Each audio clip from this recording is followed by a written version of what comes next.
Netcasts you love. From people you trust.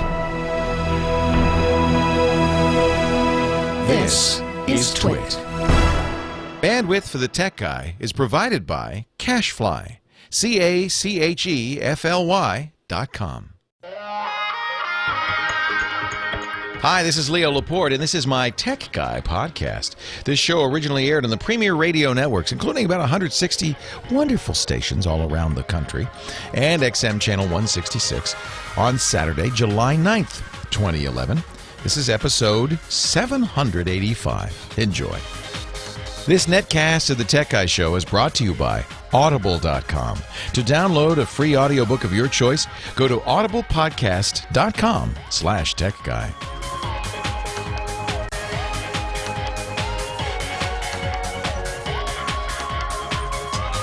Well, hey, how are you today? Leo Laporte here, the Tech Guy, and it's time to talk about computers, the internet, cell phones, camcorders, MP3 players, home theater, the digital lifestyle.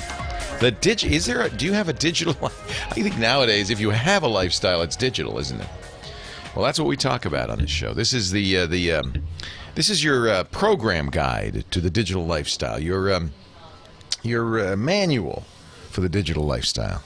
And you can even ask questions. It's FAQ, frequently asked questions to the digital lifestyle. The number to call if you'd like to participate is 8888 Ask Leo, 888-827-5536. That's toll free, 888-827-5536 from anywhere in the U.S. or Canada. Now, actually, I guess not Canada, huh? Just the U.S. But if you're in Canada or Belgium or Zaire or China, or anywhere outside the U.S., you can call that number using Skype Out. It'll be toll-free, so that's good if you have Skype Out. 8888 Ask Leo. It's gotten a lot easier to use Skype, didn't it? All of a sudden. That was a big announcement. Facebook, I don't know, they made a mistake perhaps, saying we have an awesome, I think it was Mark Zuckerberg said it. He was in the Seattle office of Facebook 2 weeks ago.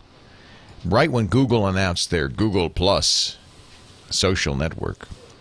And I think Mark, the founder of Facebook, kind of freaked and said, well, we're going to have an awesome announcement next week. Maybe they'd planned it all along. I don't know. But it sure felt like, this is in response to Google. What are they going to come up with? And so the awesome announcement was on Wednesday. And it turned out there were 3 announcements. Only one was even moderately awesome.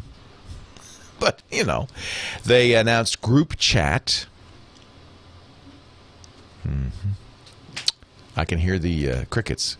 Group. You could chat in a group. We've been doing that since 1992. It's called Internet Relay Chat. We got a chat room group, but no, now you can do it on Facebook. Group chat and a newly designed user interface in the chat. That was cool. And but the big announcement, the awesome sauce, came out because they also announced video chat. Now, I'm hearing you say things like, in fact, I heard Tom Anderson, the founder of MySpace, say, we had that in 2004. But it is, and of course, every chat client, whether it's Google Talk or AIM or Yahoo Messenger or MSN Messenger, they all have video, don't they? They all have video. So it's not such a big deal to say video chat, but it is Skype, and it's Skype integration into chat. So I think it's kind of intriguing because what that means is it's very easy. So all you have to do if you're in your Facebook and you go to the chat interface, you'll see the new interface. Probably most of you. I think they're rolling it out, not to everybody all at once. But in that new interface, when you'll see a little camera that says "Start a video call," and that "Start a video call," the first time you use it, will say, "Oh, you need to install some software." It's Java is what the software is written in. So you'll download an exe file on Windows, a .jar file on the Macintosh. Either way, what it's going to do is install some Java code that will then launch Skype. So it's, for people who've never used Skype before, it's great. for a number of reasons. First of all, very easy to install. It's built into your Facebook chat, so you already have a directory of people to call, everybody on your Facebook, and people you know, real people. And in fact, you have a whole system for adding new people. It's called Facebook Friends. The Skype interface is nice and clean. There's not a lot of widgets or doodads or buttons or doohickeys. It's just a window with video. So I think, as unawesome as this might seem to people like me who say, well, wait a minute, what's new there? Everybody's had that for ages. It's awesome for people who aren't geeks, who do use Skype, who say, yeah, I'd like to call the grandkids once in a while. This is probably the most common use of it, right? It's grandparents calling the grandkids. Of course, that means now grandkids have to be your Facebook friends. I have a feeling that might be an impediment there. My kids have never friended me on Facebook. They say, no, Dad, we're not going to. What? I don't want you to be my friend.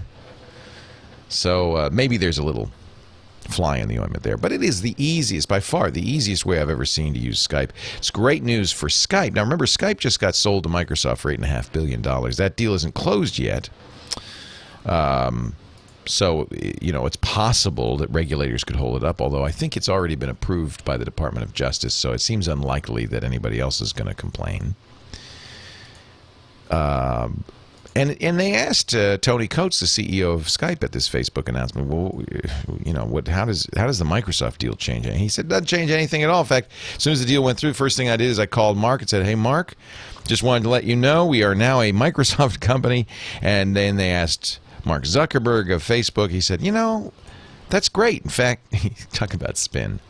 It reassures us because we now know that Skype is here to stay with a great big infrastructure and so forth.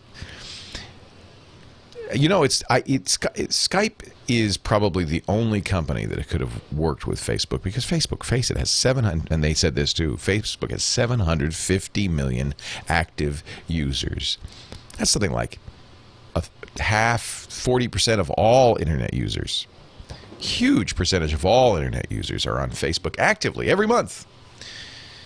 So that's a lot of people. Could really bring down any server system. Facebook has an amazing infrastructure, but Skype does too, because Skype, unlike almost anybody else I know, does something, it's called a peer-to-peer network. Instead of having big servers somewhere at Skype Central that you all call into, everybody who's on the Skype network kind of helps everybody else out by sending a little traffic. So it's distributed. We call this, geeks call this scaling. It scales well. It grows bigger very effectively because as the network grows, as you get more people using the network, you also get more people helping the network. So in fact, this is great, I think, for Skype. Skype also has a chance to make some money on it because they said, eventually allow you to do things like I was talking about, Skype out, make outbound calls to phones from Facebook. In fact, I'll tell you who should be scared about this, the phone company. What if suddenly you can make phone calls right from Facebook to any phone for free? Whoa. If I had the phone company, I'd be a little nervous about that. So I think in some ways, this was an awesome announcement. The geeks said, big deal. Everybody's been doing that for years. But it's Facebook. Don't forget. And when Facebook does something that's significant, it's not insignificant. And, the other thing people pointed out is, well, if this is a response to Google's social network, Google+, it's a tepid response because Google+ already has this. Even better, they have something called Hangouts. In a Hangout, you start a call, and they're with you and 9 other people. You can have 10 people in these calls. And whoever's talking's picture gets big, and then when somebody else talks, they go zoom in. I mean, it's beautiful, very easy to use. Works quite well. You also have to download a plugin. It's not Skype. It's something else. Right now, it's something called Video, vidyo.com. But Facebook's, Skype, who am I talking about now? Oh, yeah, Google. Google says we're going to make this open source so everybody can use it. And that's kind of the difference between Facebook and Google. Google is kind of trying to do something that is open. That means you could write software that works with it. You could take advantage of it. You could use it in your business. Facebook wants to, they want to own it all. This is their bid to take over the internet. But you know what? This isn't anything new either. This is why it's good to have an old tech guy. I'm old, and I remember a little old thing called America Online. Remember that? They were the internet for a long time for a lot of people. And this is kind of like that. Hey, let's take a break. Take your calls. Leo Laporte, the tech guy.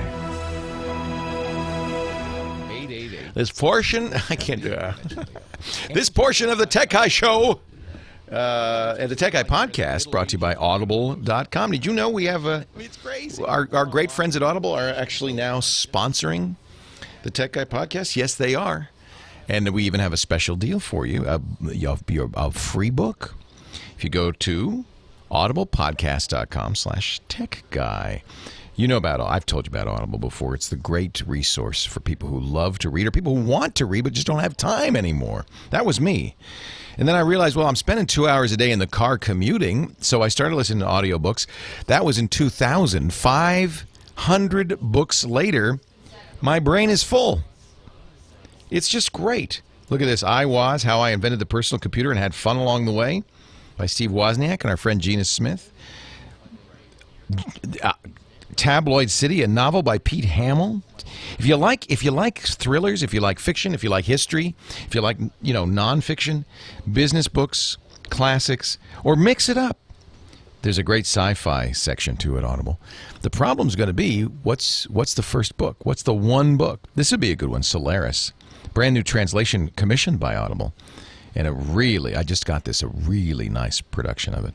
Will Wheaton narrating John Scalzi's classic Fuzzy Nation.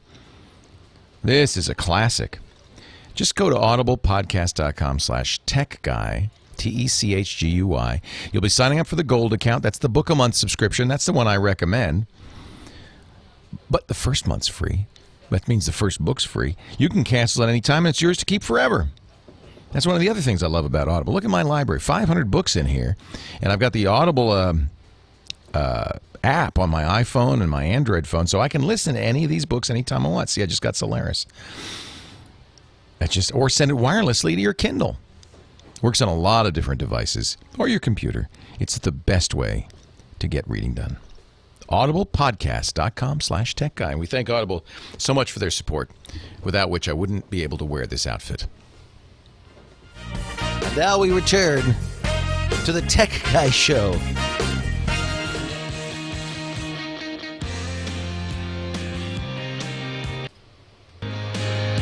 Leo Laporte, the Tech Guy. 8888 Ask Leo. That's the phone number. If you have a question, a comment, a suggestion, you want to talk high tech like Larry does in San Diego, our first call of the day. Hi, Larry. Leo Laporte here. Hello. Oh, did I? Yeah, I pressed the button. Line 1, Matt. Larry, I picked him up. I don't hear anything. Larry, yeah. There's Larry. Hey, Larry, welcome to the show. Leo Laporte, the Tech Guy. Hi, Leo. I have a question about URL shorteners. Yes, sir. Like Bitly. Yeah. I understand they make it convenient where a person needs to type a URL by hand, or in Twitter where the post link is really short. Right. But I've been seeing shortened URLs in like blog posts and Facebook status updates. Everywhere. And even things like email and regular pages like news articles. And like as a reader of a page, I don't like shortened URLs because it's not easy for me to know where the page goes. Boy, you are so smart. That's exactly right, Larry. The first one I remember of these was a company called TinyURL. And I think, they were around before Twitter for exactly the reason that you mentioned. You could say a URL, a complicated web address out loud in a few letters. So, for instance, if we have a spy cam set up on the new studio construction, and it's a long URL, but we've made it a bit.ly, which is another URL shortener. So you go to bit.ly/twitdrop, and that's easier to remember than the full URL. In some, really the reason this had to happen is because some URLs are impossible to communicate, unless you're clicking on a link, you're not going to type them in. They have long numbers. A lot of online newspapers and blogs have very long numeric URLs that you just can't type in. You can't say out loud. I remember talking to Tim Berners-Lee, the guy who invented the World Wide Web, back in 1989, and Tim said, I never intended for anybody to type in those addresses. They were for machines. They were never intended for humans. He thought in the World Wide Web that you'd only be clicking links, but now he wasn't really thinking far enough ahead as to, I mean, the web has become something much, much greater than he had originally thought. So unfortunately, we got stuck with this kind of machine-oriented syntax. Even HTTP:// is ridiculous. You know, fortunately on modern browsers, you don't have to type that, and so we could stop saying those letters. But there is a negative, and you hit the nail on the head. When you use a tiny URL, you're obscuring where you're really sending people. So when I say bit.ly/twitdrop, I could be sending you to hackers.com. You know, I could be sending you to a malicious page, and you don't have any way of validating or vetting that. So there's a negative to it. I don't think we're going to get rid of tiny URLs. In fact, the URL shorteners took off when Twitter came along. What I would suggest is using a URL shortener that, well, a couple of things. First of all, use a URL shortener from a upstanding company like bit.ly. That's a very good company, bit.ly. Twitter has its own t.co. If you see a t.co or a bit.ly, you have a little more certainty that, you know, there's somebody minding the shop and keeping an eye out for malicious links. Google has its own goo.gl. When you see those, I think, you know, especially Google, because they have a malware database that they check these URLs against, you could be pretty sure that the site's okay, but you still have this problem.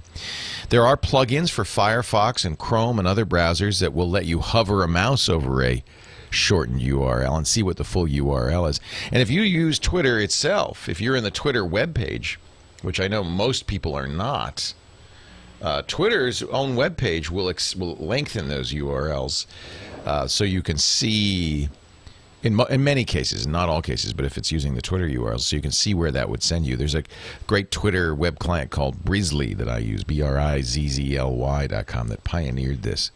But you're absolutely right, Larry. I'm glad you even are thinking along these lines, that there is an inherent danger to hiding where you're sending people. And we've said this over and over again. Be very careful about clicking links in general. So the answer, I guess, is be careful. I don't think we're going to see them go away, because you just quoted 3 good reasons. It's too hard to type these in. You know, it's too difficult to do so. It's sometimes hard to say them. And unfortunately, a lot of websites don't have friendly URLs. I think we're moving in a direction where URLs are more friendly, and I hope that becomes the case. But I'm trying to see if I go to ZDNet. I think they used to have terrible URLs. It's because they're using a content management system that doesn't do human URLs. Let me just click on a link in an article and see. You know, WordPress, yeah. I mean, they're at least now in English. ZDNet actually has fixed their URLs. They used to be numeric. They're at least now in English, but that's probably 100 characters. You're not going to tell somebody, oh yeah, I want to send you this article, ZDNet.com/blog/security/anonymous-releases-private-emails-government-contracts-VPN-more/8973 tag equals mantle_skin::content. Type that in 3 times fast. So it's much easier to use a URL shortener. But you hit the nail on the head. There are some risks involved. And I don't know what the answer is, except for sites that kind of automatically resolve, like Twitter.com does now, automatically resolved the shortened URLs in many cases. I'm looking right now at a Twitter URL, and it's a bit.ly URL on the webpage, but if you hover your mouse over it, then you'll get a pop-up that says the full URL. Now, remember, we can't look at a URL and say that's safe. So to some degree, there's still that risk. One of the things that we do see is that perfectly respectable web pages, due to flaws in the software they're using, get hacked all the time, and malware sits on that page. So you can go to a respectable or nominally respectable URL and still get in trouble. The best thing to do is secure your machine. Because if you're using the web, there's always a risk. So make sure that, for instance, I'll go through this again because we've got a Patch Tuesday coming up. 22 critical patches from Microsoft this coming Tuesday. Make sure you automatically do all of those Windows updates, OS 10 updates. The minute they're available, do them. That's the number one way you can prevent getting infected by a rogue web page. It's not necessarily the antivirus software. It's more importantly, it's making sure that your operating system is patched. Then, of course, good antivirus software. Don't accept files from strangers. Be very careful about what you download and where. Do be careful about what pages you visit.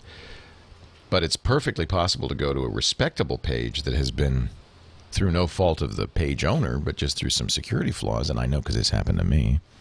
So I would not cast aspersions, that has been hacked.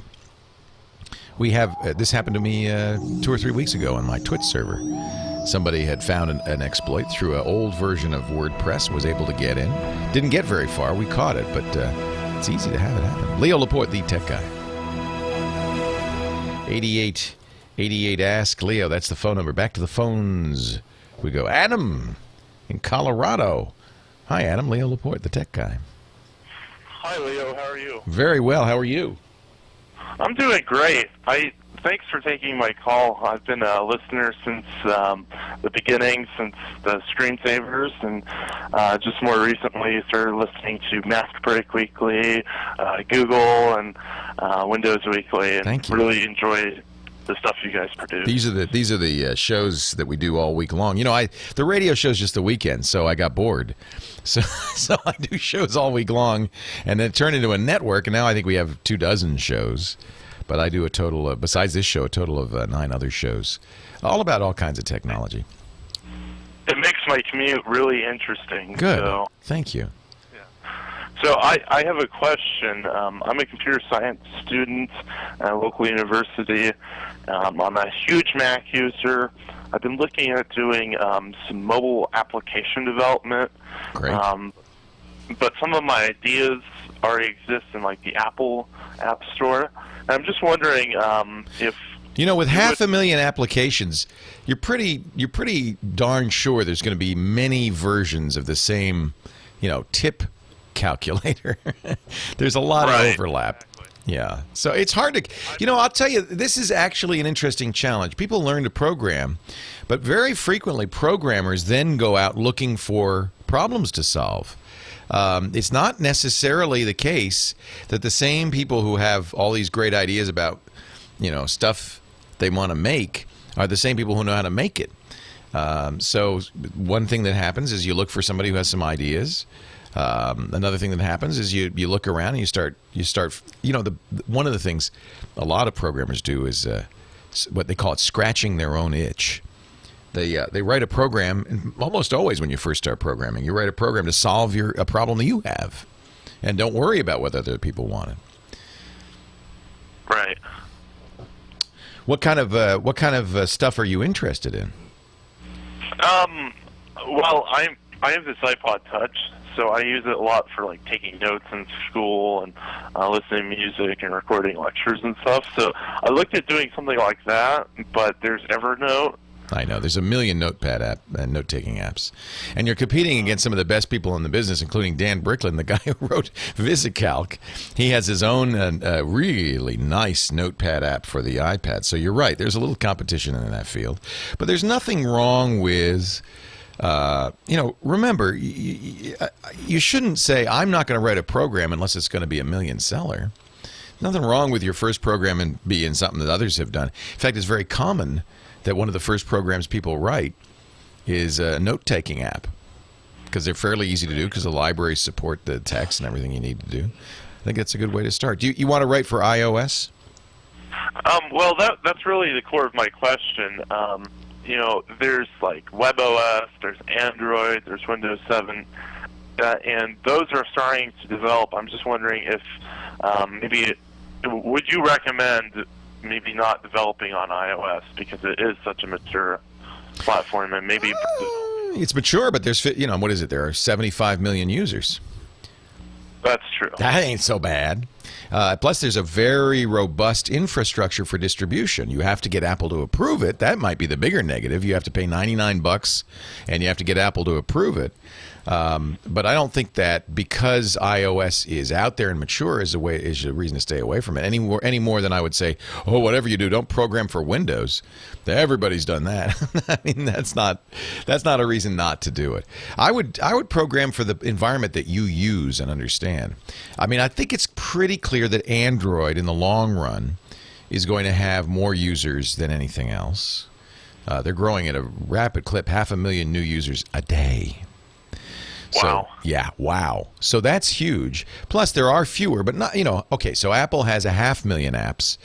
I think there's 350,000 Android apps. I think the difference is minimal. Who doesn't have apps is WebOS, as you said, and Windows Phone 7.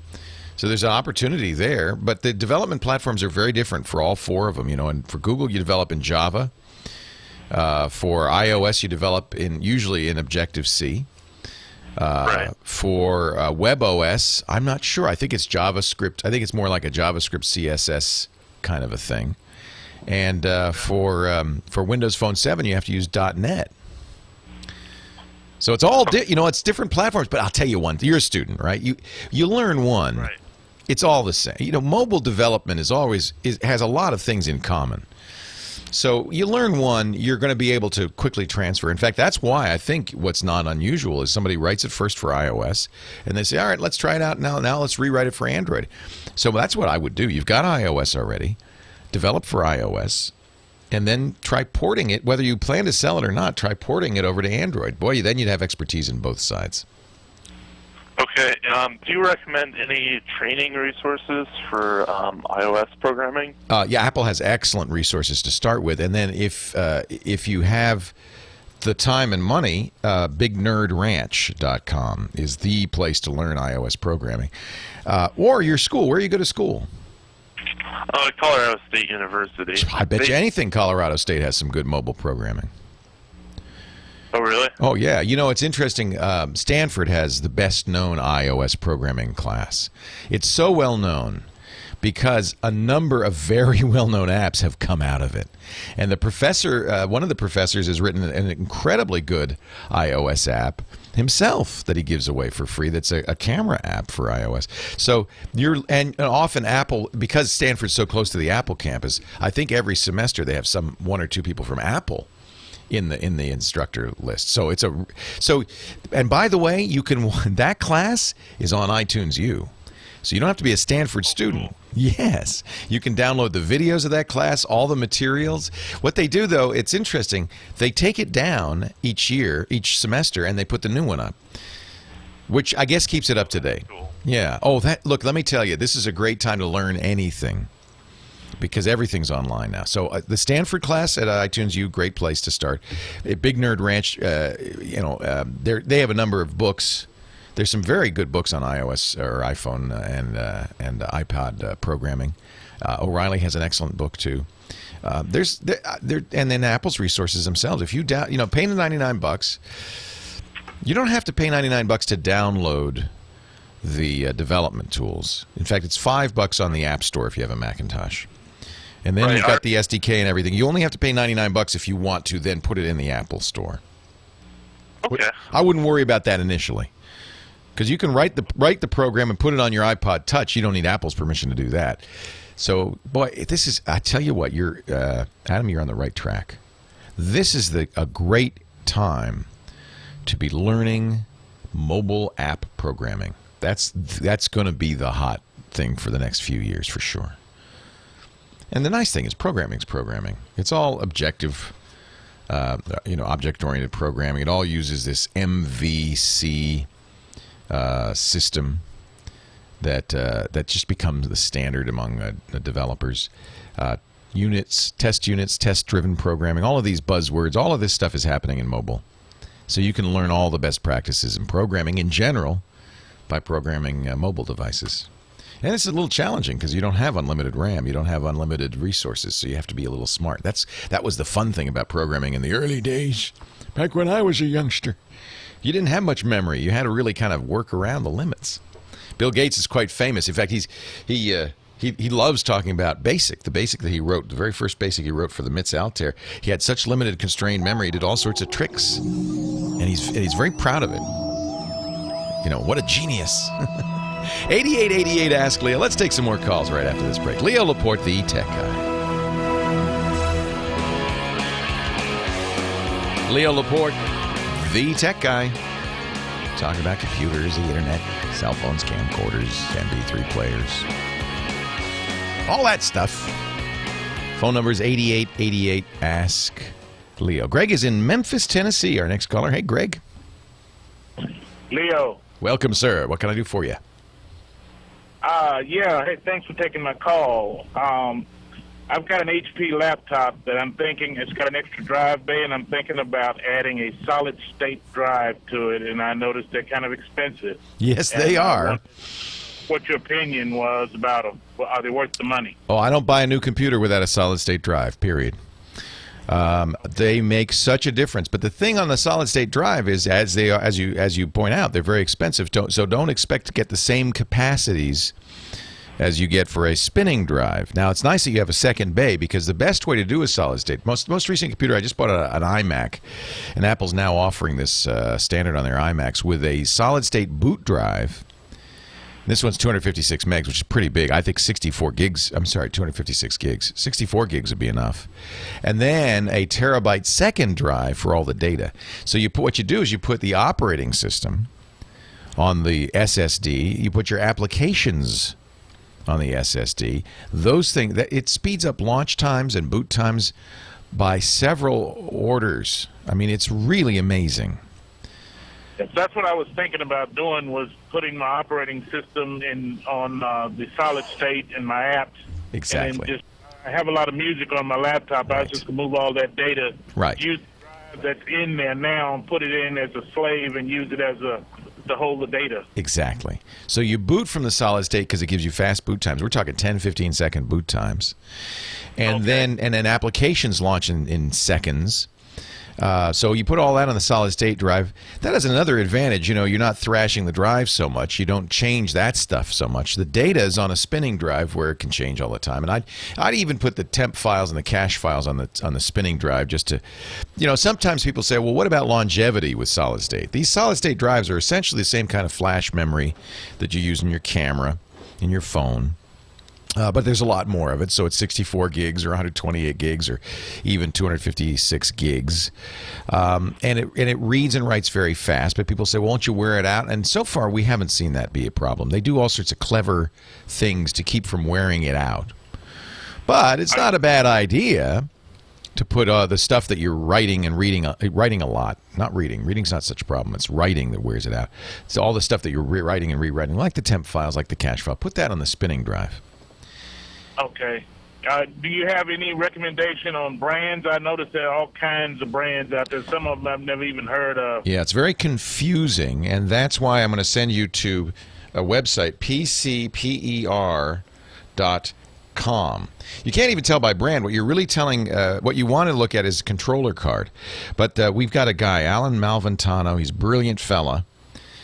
And he has written what he calls the SSD decoder.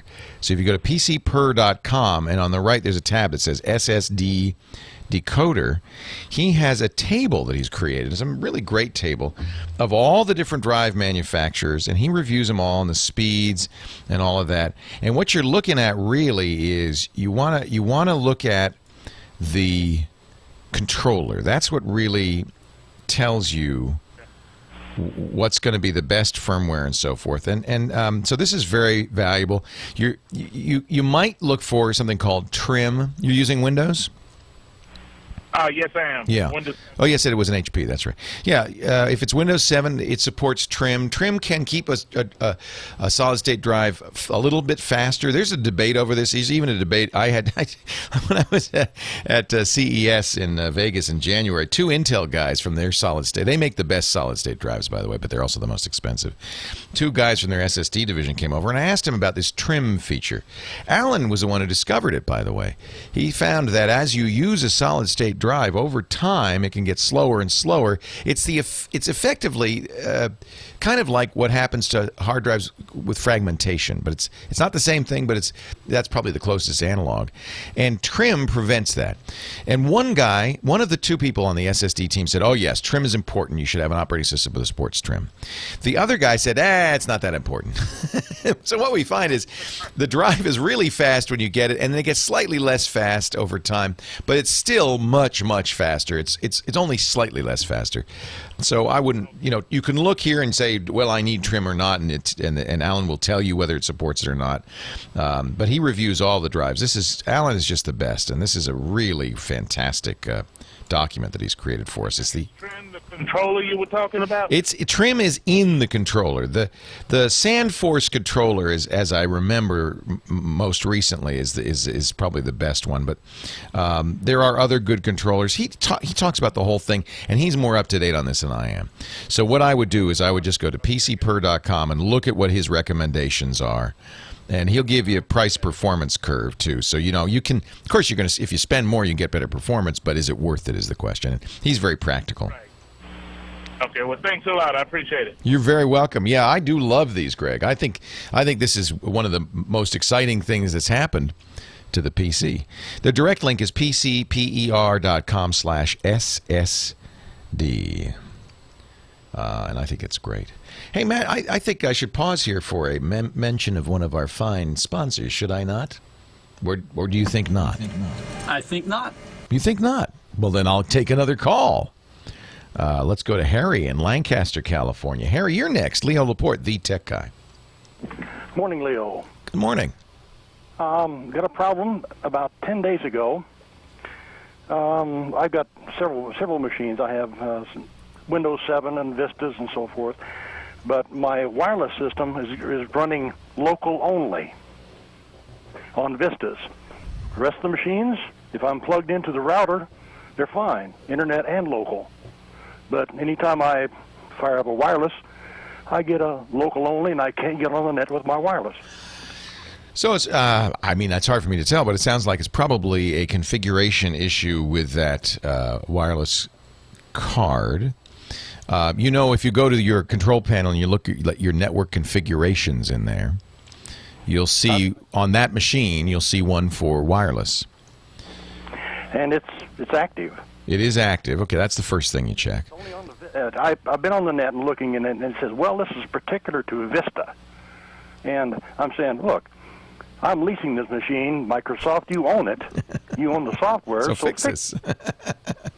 I wasn't a big fan of Vista, but I don't think that there is any. If there were a big problem with Vista not being able to get on Wi-Fi networks, I think we would have heard a little bit of screaming and yelling. It sounds like kind of a specialized thing. It could be an error with that particular hardware. It could be it's not configured properly. Have you repaired the connection? Have you tried to drop and reconnect?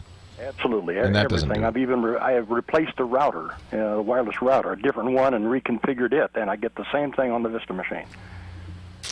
But you can see the LAN, and you can get to other machines on that network. Oh yes. Yeah. So the card is working. It's on the network. It's just not getting on the internet.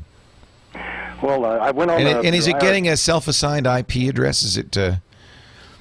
No, I have not tried that. Is it getting? Well, just look at the IP address. Is it 169 dot something? That's what's we call a self-assigned IP address. It is. Yeah.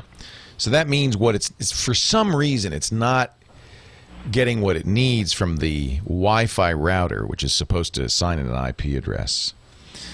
It could be I don't know if it's a flaw in Vista. It could be that, or it could be let's see. Windows Vista cannot obtain an IP. Here's a tech note that our chat room gave me. Thank you, chat room. This is at the Knowledge Base, Microsoft Knowledge Base article 928233. Maybe you've seen this one already. Vista cannot get an IP address from certain routers or certain non-Microsoft DHCP servers. I wonder if they mention which routers it is. There is a hot fix there. Basically these hot fixes are registry patches. So you might try that. 233? Yeah, so go to support.microsoft.com and search for 928233. Okay, I can do that. Another question, possibly, sir. Every time I fire up my Office machine, it says you have an update waiting on Windows. Uh-huh. So I ask for it. It tries to run it, and it pops back, says, you have an error message. You have a different flavor of Windows Live. So they can't install the update. Well, I think probably you could do this manually if you go to get.live.com. And down there, you'll get a little downloader there, and you can download an update. Windows Live has been updated many times in the last year. So if that's, but I'll be honest with you, if that's all that's holding it up, that's not a critical flaw. I probably wouldn't worry about it. We'll put a link. Dr. Mom's also sent me a link to a Microsoft Answers page that has some information about this. We'll put a link to that too.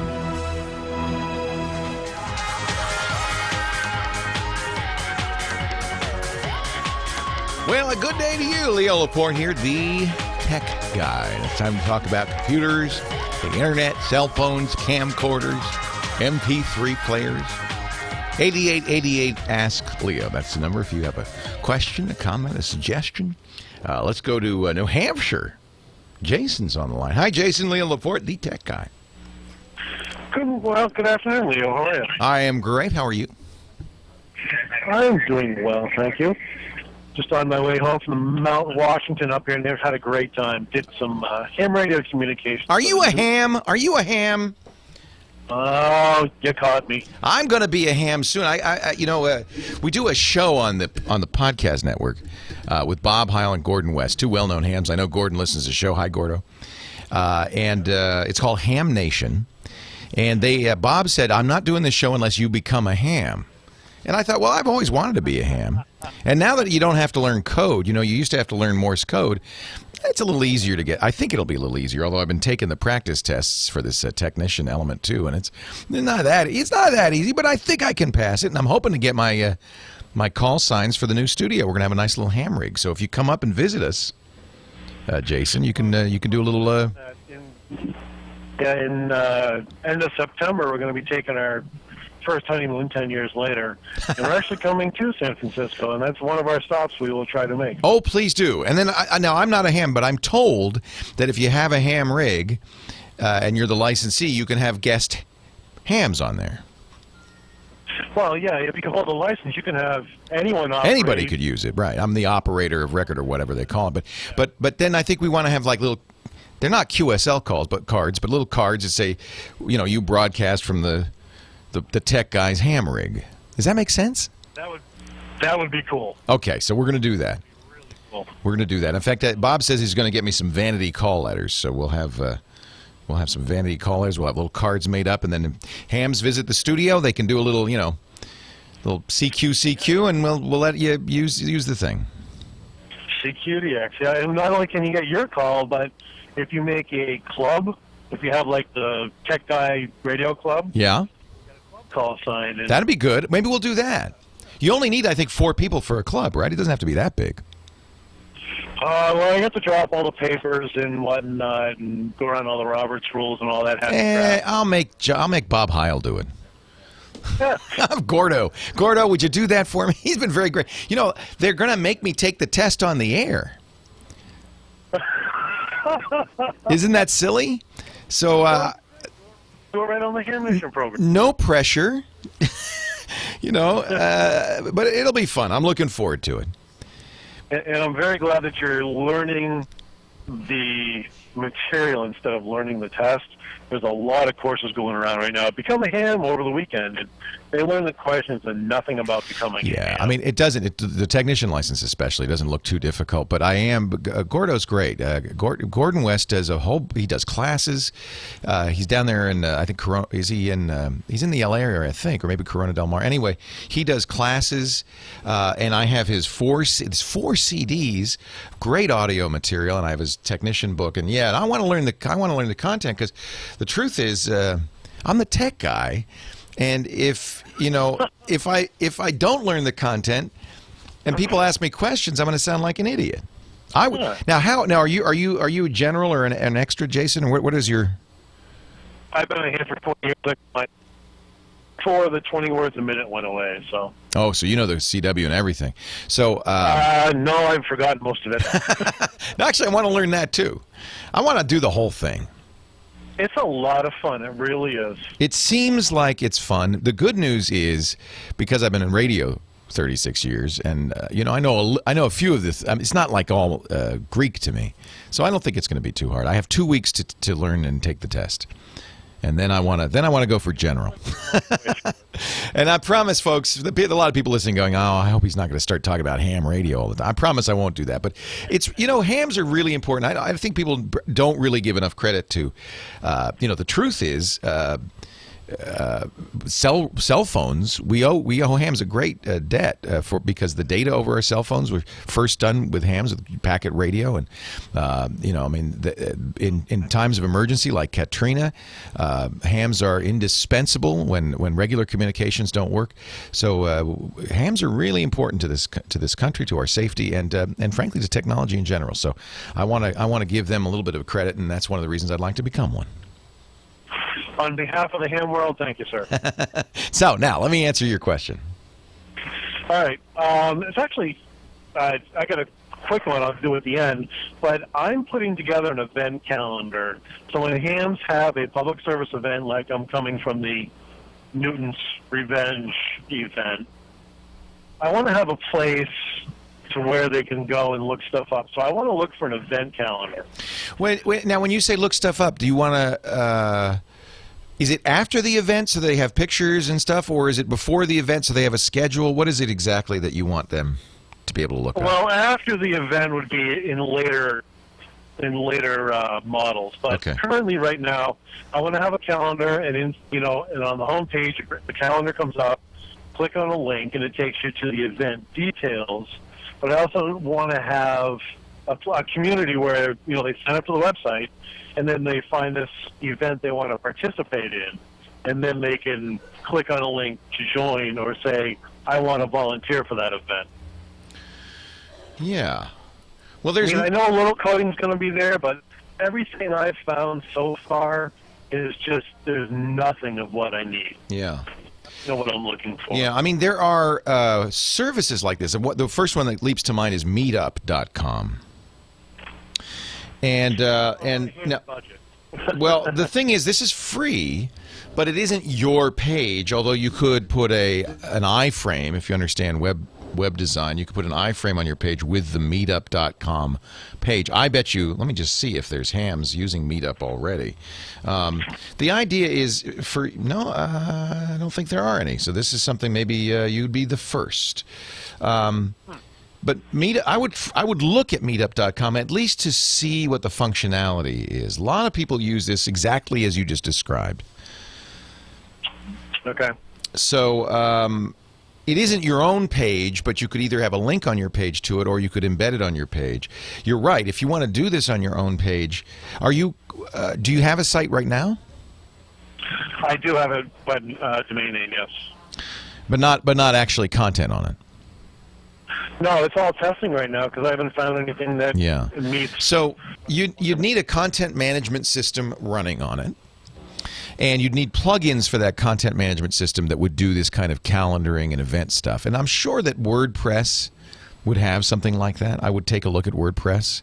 But to do this, you're going to have to know how to run a server, know how to install software on the server, know how to upload content. It's a lot of work, and it may not be something, I mean, Jason, you're technical, obviously, but it may not be something that you want to become an expert at, which is why a site like meetup.com can kind of solve this problem by doing all of that for you, and you just have a link to that.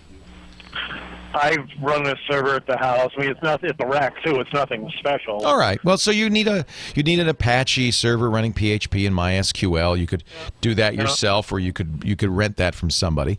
A lot of web hosting companies have kind of one-button installs of WordPress, and then I don't know off the top of my head, but reason I mentioned WordPress, it's been around for the longest. It's very well known, and I would suspect that there are plugins for WordPress. Lots of third-party plugins have been written for WordPress, people who want to add capabilities. And I would suspect that you could cobble together a couple of different plugins to make it exactly what you are describing. I must have missed a detail somewhere in WordPress because I used was it Fantastico, I think it is, and installed that, and I must have missed that. So well, it wouldn't be something built into WordPress. So WordPress is a content management system, has its own capabilities, but then you go to the WordPress extensions, which is on the WordPress.org site, and search for something like that. I bet you there's something. Leo Laporte, the tech guy.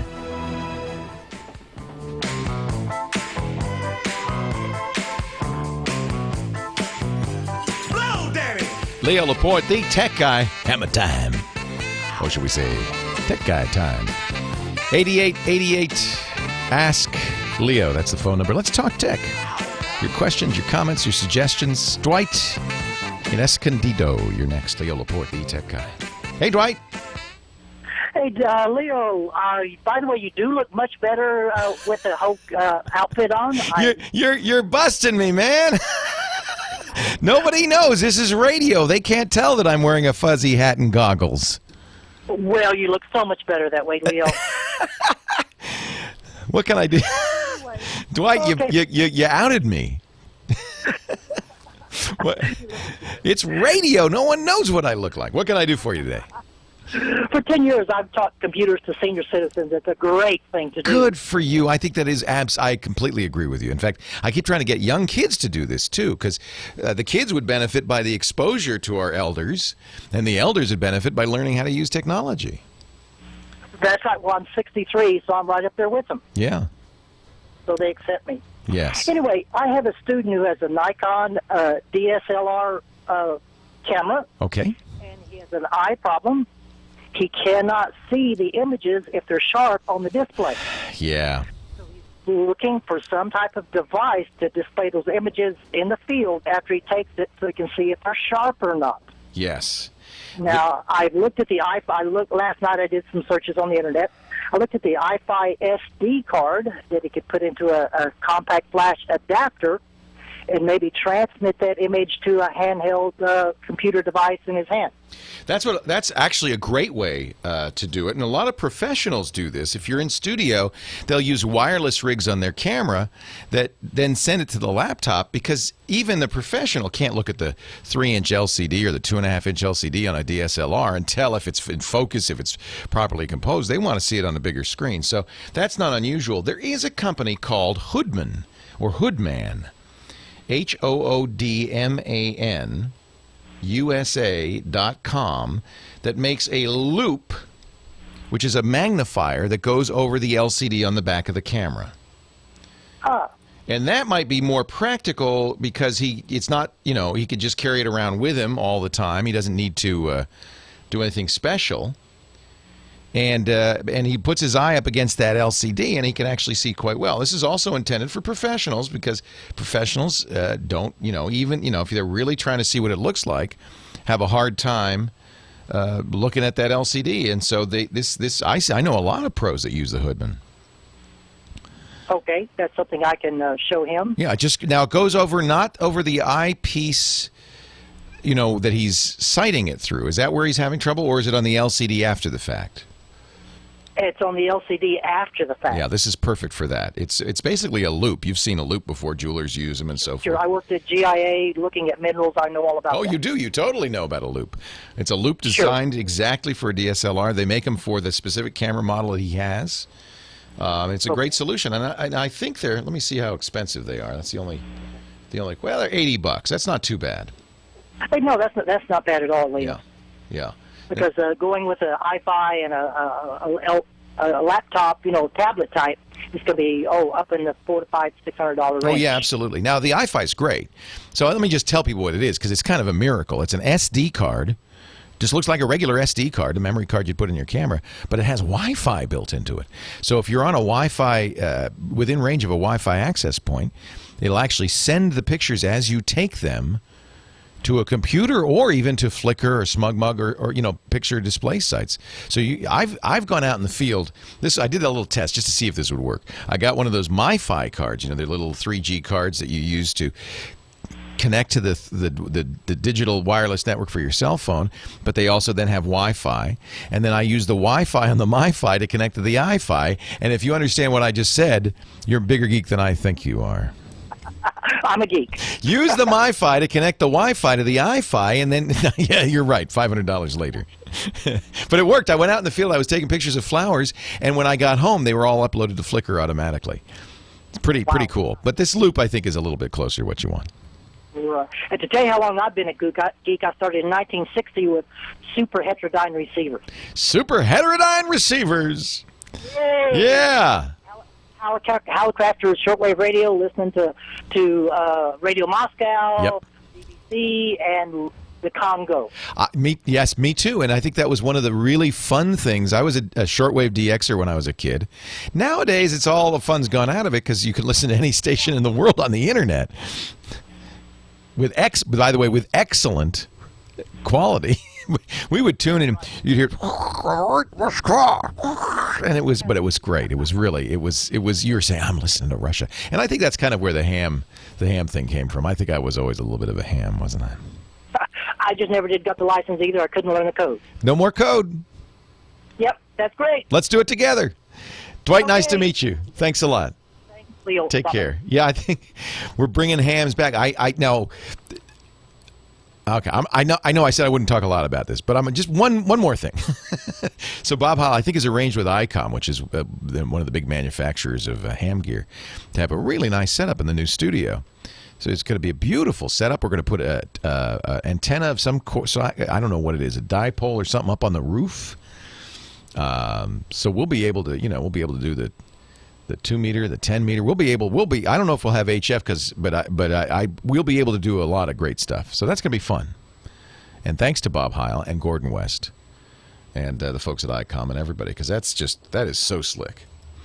And you know what, Gordon, I'm going to give you a little plug, because if people want to become hams, it's easy to do now, because Gordon, I think he's in Anaheim now that I think about it. He's in Southern California, the Gordon West Radio School. It's GordonWestRadioschool.com. And his slogan is, ham it up. Lance in Springfield, Massachusetts. You're next. Hi, Lance. Leo Laporte, the tech guy. Hello, Leo. I have a question of global significance. You up to the task? Of global significance? Why not? I'm ready for it. Okay. Actually, this is something I've been pondering myself for a couple of years, but yesterday in a congressional hearing, they were asking these Homeland Security types about whether or not things are hardware and software is coming into this country already preloaded with nasties like keystroke loggers, malware, etc.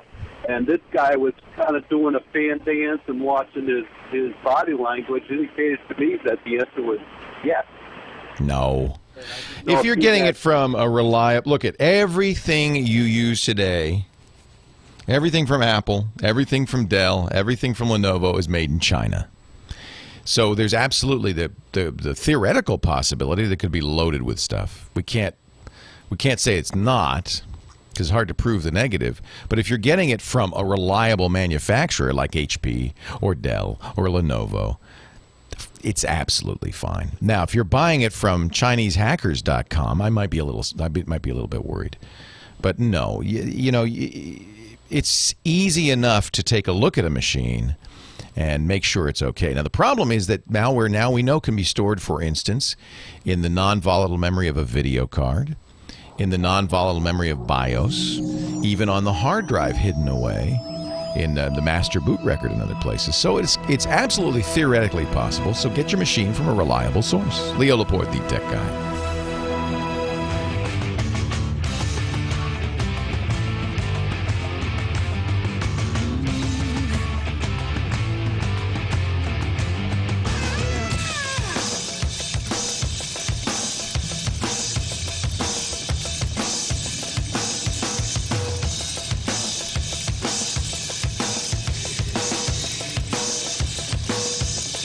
Leo Laporte, the tech guy. 8888 Ask Leo. That's the phone number if you want to talk about computers, the internet, cell phones, camcorders, MP3 players, home theater.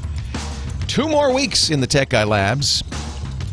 Then I'm taking my ball and we're rolling it down the street 2 blocks to the brand new, we call it the TWiT Brick House. It's a 10,000 square foot studio we've been building for the last 6 months. It's finally done. It's not done. I'm told it will be finally done on the 24th. So right after the show on Sunday the 24th, we'll move down there. The first show we'll do from our new studios will be July 30th. Very excited.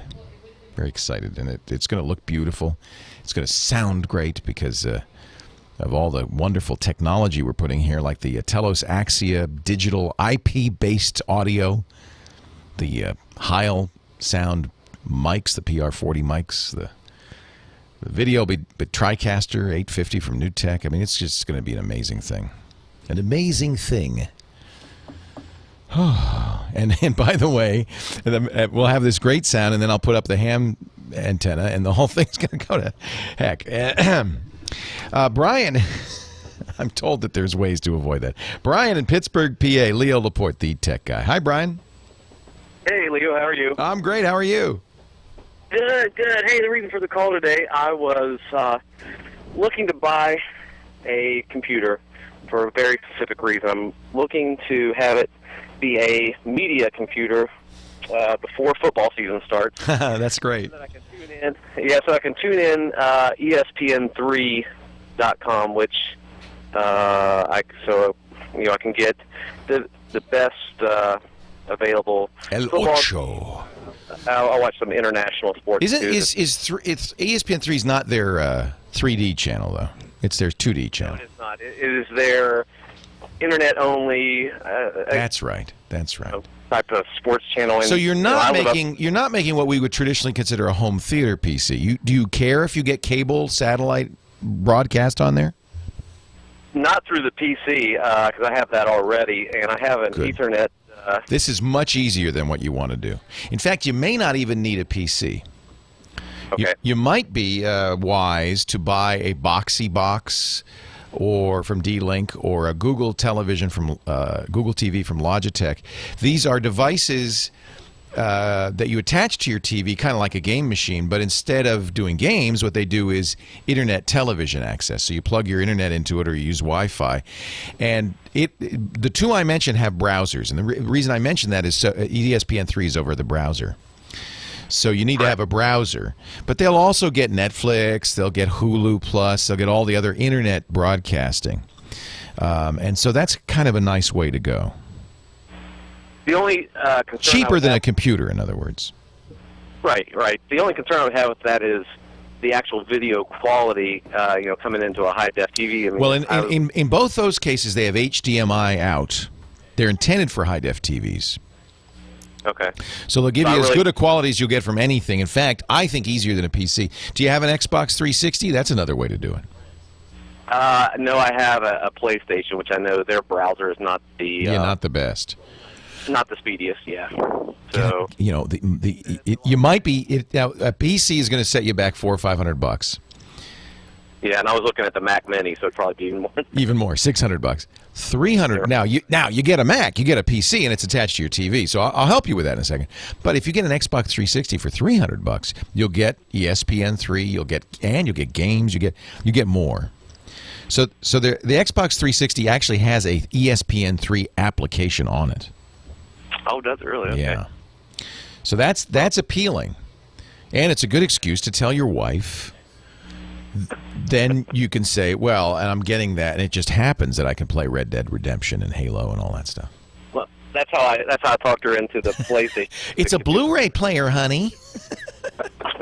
Now you have a Blu-ray player, and you have ESPN3. So that's one way to go. A Mac Mini would work fine. The new Mac Minis make it very easy because they also have HDMI out. That's what you're really looking for, because then you'll get digital, the best quality digital high-def audio and video out of the back of the box. Then it just goes right to the TV. It couldn't be easier to hook up.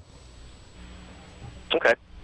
Well, very good. I really appreciate it. I was just wanting to see what would be the best option so we wouldn't have any stuttering or any. Yeah, I think an Xbox, and there is you could get the least expensive Xbox is under $200, much cheaper than anything else.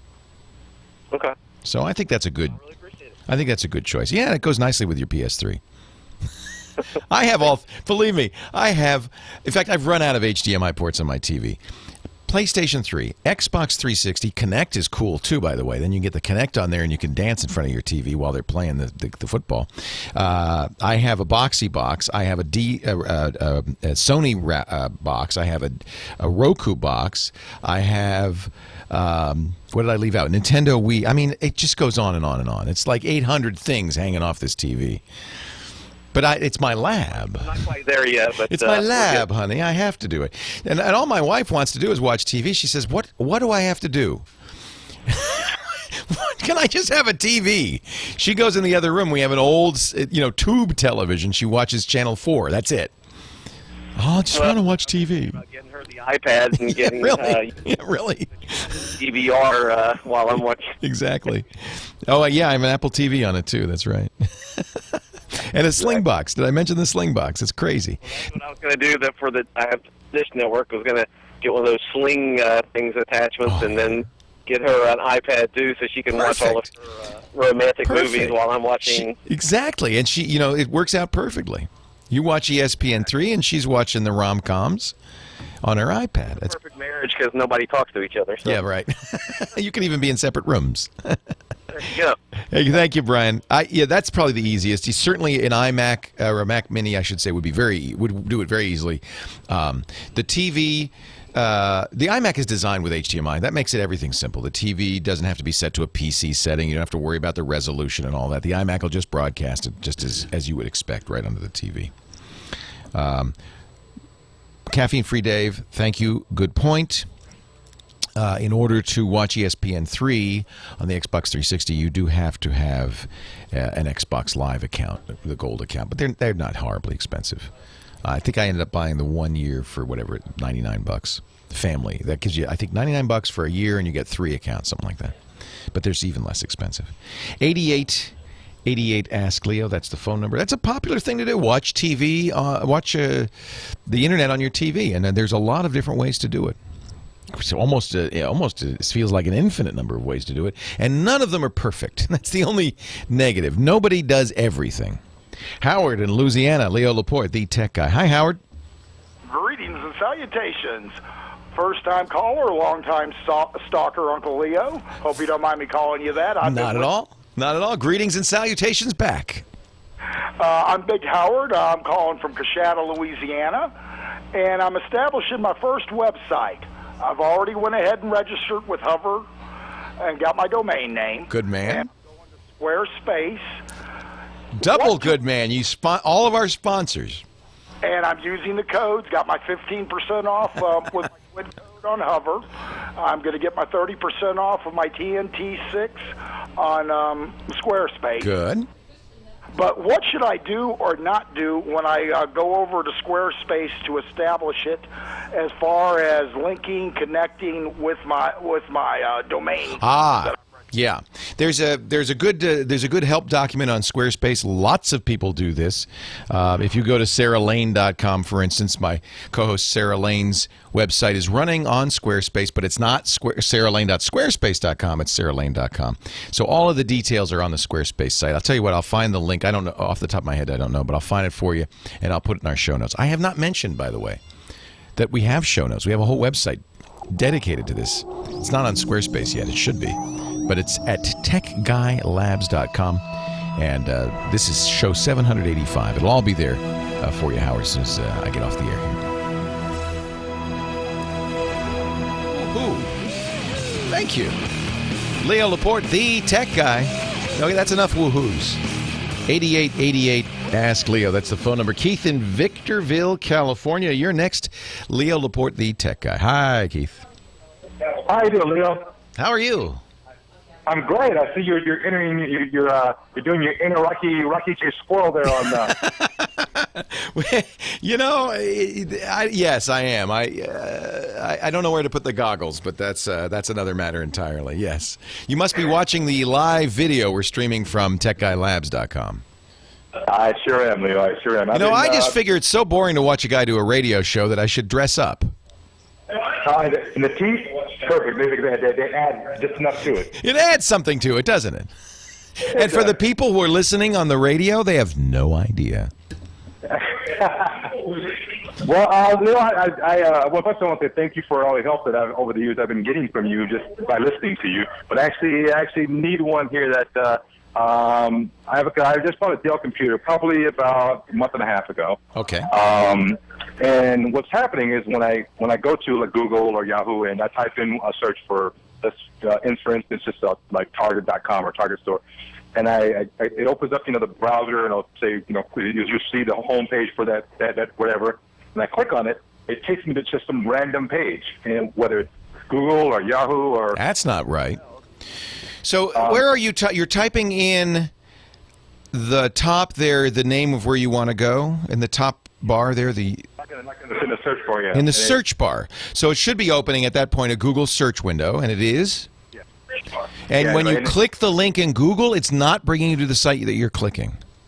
No, it takes me to just some random, not the same random site, just like some random site it'll take me to. Yellowpages.com take me to, or something like that. It'll just take to some random site. Yeah, that doesn't sound good. What browser are you using? Explorer, Internet Explorer 8. Okay. So you probably have a browser, what they call a BHO, a browser helper object, I would guess. But it could be something else. It could be that something's modified your hosts.etsy file, or /Etsy/hosts file. It could be that this apparently is a symptom of a rootkit called TDSS, according to the chat room. So it could be a number of things, but I think your instinct that it is malware is probably correct. This TDSS rootkit, you can find out more about from a lot of sources if you just Google TD. Oh, you can't Google though, can you? You can't Google. And by the way, that's one of the reasons malware will do this. It may not be the only effect of the malware, but it does that so that you can't, in fact, Google it and find a fix for it. It kind of randomizes your search results. So I'm looking at... Boy, this is a nasty one, isn't it? In fact, I'm looking at one page. It calls it the stealthiest rootkit in the wild. Isn't that fabulous? What is a rootkit? A rootkit is a particularly nasty kind of malware that hides from the operating system. It modifies, believe it or not, in order for this to work, it modifies your Windows kernel, the fundamental core of Windows, in such a way that it can't see the files that represent the malware. They're just invisible, which makes it very hard to fix, because if you run an antivirus program, the antivirus program will say, well, let's scan the hard drive, and it doesn't do it on its own. It asks Windows to help it, but Windows can't see the file it's scanning, the bad stuff, and so the antivirus program comes back and says, it's fine, you're clear. You need a rootkit scanner, or a scanner that is rootkit aware to do this, and that's a harder thing to write than a traditional antivirus, because you have to, in effect, write all the routines to look at the hard drive yourself. You can't rely on you can't trust the operating system. So TDSS is in the wild. It's quickly spreading. Very few systems detect it because it's a rootkit. Probably the best article is at support.kaspersky.com. Kaspersky does is a Russian company. Does a very don't be scared. They're a Russian company that does a very good antivirus called Kaspersky. And if you go to support.kaspersky.com and you search for article 2082-80684, you'll find an article on how to remove malware belonging to this TDSS family, how to disinfect, but it does require the use of a Kaspersky program called TDSS Killer. Now, let me give you the standard speech here. If you have this on your system, it's highly likely you have other stuff on your system. So you can run this TDSS Killer and kill it, but you have really no assurance that you got it all. There could be other things on the system. So once you get bit by malware, my strong suggestion is reformatting the drive and reinstalling from a known good source. That's the only way to be really sure. But you can get this TDSS Killer. You know, the best thing to do, what I would do perhaps, Keith, is go on a different machine. Maybe get a buddy to do this and download this Kaspersky TDSS killer and put it on a CD or a USB key. Better a CD because it can't be modified. Then bring it back to your computer and run it. I suspect, I'm going to have to look at it, but I would guess that this utility, download and extract it into a folder on the affected computer and execute it. So, surprisingly, this program doesn't require you to run it off the CD. You can actually run it from your infected hard drive. That does not reassure me. That really doesn't reassure me. I would like to see any good disinfection tool should really be running off a CD that can't be written to from an operating system that's known good, just to make sure. That's really normally how you would kill rootkits. In fact, Microsoft has a rootkit scanner. You could also search for that at your buddies, the Microsoft rootkit scanner, that does exactly that. They realize that, well, Windows has been compromised, so what we're going to have to do is make a CD that you boot. The reason they use a CD is because it can't be modified by the virus, and then do the rootkit scan. So this Kaspersky runs off the hard drive. It bothers me a little bit. You know, I'm sure it does the job that they claim it does. This is a reputable company, but it bothers me a little bit. You probably want to use Microsoft's new rootkit detection tool. Let me see if I can find you the right URL for that. Mary Jo Foley wrote about it a little while ago. Actually, Ed Bott, I think it was Ed Bott that discovered it.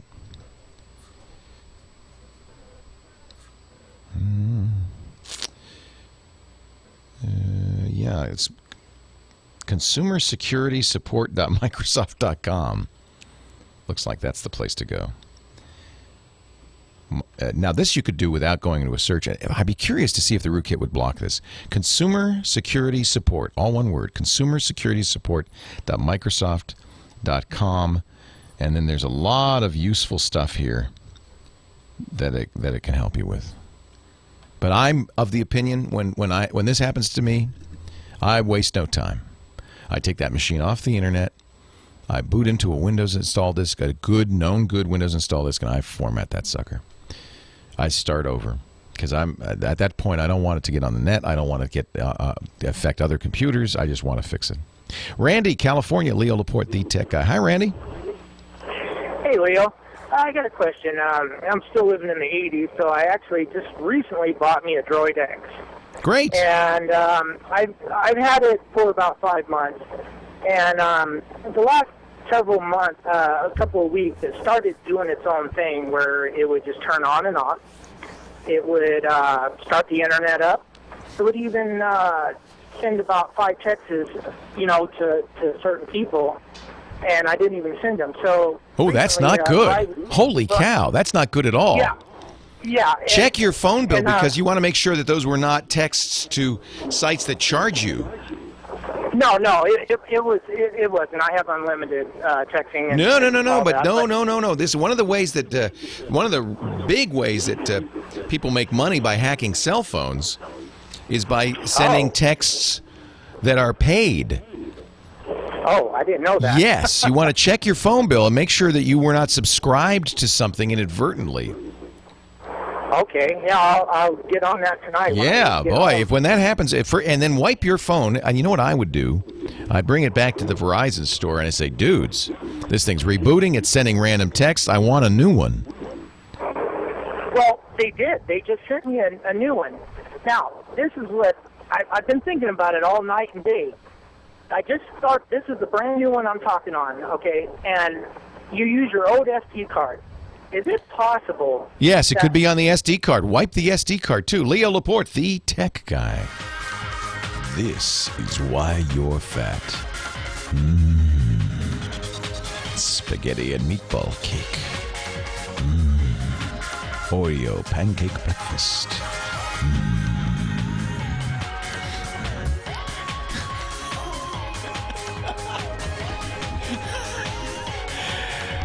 Well, a good day to you, Leo Laporte here, the tech guy, and it's time to talk computers, the internet, cell phones, camcorders, MP3 players, home theater, all the digital jazz in our life. Coming up in about half an hour, we got the GizWiz himself, our gadget guru, Dick D. Bartolo, and Mad Magazine's maddest writer. He'll have a gadget for us. It's always fun on Saturday afternoons with the tech guy. Cindy, our next caller in Playa del Rey, California. Hi, Cindy. Hi, how are you? Very good. How are you? Leo? Yes, I'm great. How are you? Great, thank you. Thank you for taking my call. I have my daughter Casey here. She's 15. Hi, Casey. Say hi. Hi. She's so embarrassed right now. We are very embarrassed. Smart, but we can't afford a smartphone. So we're looking at our options without paying $30 a month. Yeah. In additional whatever. There are no options unless you pay for the data. That's the dirty little secret of smartphones. You might be able to get a smartphone for free or $100. Apple's selling its old 3GS for I think $50. But in fact, I was at a Radio Shack the other day. They said, "You want a free iPhone?" So they're even giving them away.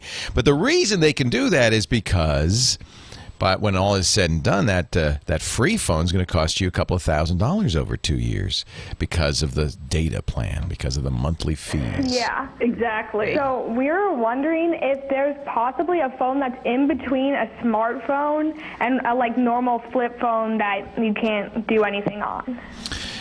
Yeah, there are lots. In fact, you might look at, I know probably, because you're 15, you probably know quite a few people who have BlackBerries. This seems to be very popular in high schools because they use the BlackBerry Messenger to talk with one another. Have you seen that around school?